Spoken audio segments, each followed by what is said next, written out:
бара жатырсың дейміз. Енді мен адам құрлы көрмейтін адамды мен жанында бір студияда отыра алмаймын. Мен айттым, ер жігіт бір сөйлеу керек. Мен айттым. Мен ол қатысушы келетін болса, эмоция шығар сенікі. ешқандай да эмоция емес. Мен айтып отырмын ғой, мен сырттан да таба аламын.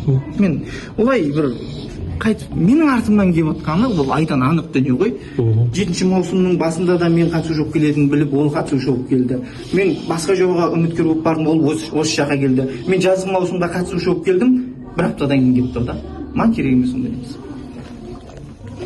Достар, ассалаумағалейкум, қайырлы кеш, қалайсыздар? Я бүгін көргендеріңіздей Ақерке қатысушы болып келдім. Мен ол жерде ашуланғаным, бір Ақеркенің қатысушы болып келгенін емес, редакцияның маған берген уәдесінде болды. Өйткені сезон жазғы маусым басталар кезде мен Ақерке болатын болса, мен бара алмаймын, мен тірліктерімді істей берейін дедім. Нұржан Ақерке қатысушы болып келмейтін болды, сен келе бер деді маған.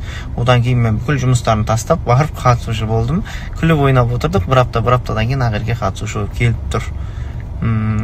Білмеймін, ол кімге керек болды ол нәрсе. Мен Ақеркеге бақытты болып кетуіне, бір басқа жұбын тауып кетуге, дәл осы жобада үйленіп семьялы болып кетуіне мен қарсы емеспін, шынымды айтайын. Ақерке бақытты болып кетсе, ең бірінші қуанатын адамдардың бірі менмін, бірақ екеуміз бір жерде отырып бақытты бола алмаймыз. Мен соған көзім жеткен алдыңғы маусымдарда да, оның алдында да. Сол үшін мен орнымнан шығып, тұрып жобадан шығып кеткенім сол болды. Енді маған бір күн уақыт берді, білмеймін, мен не істеймін, қайтып барғаным дұрыс па, дұрыс емес па, өзім де біртүрлі ойланып отырмын қазір.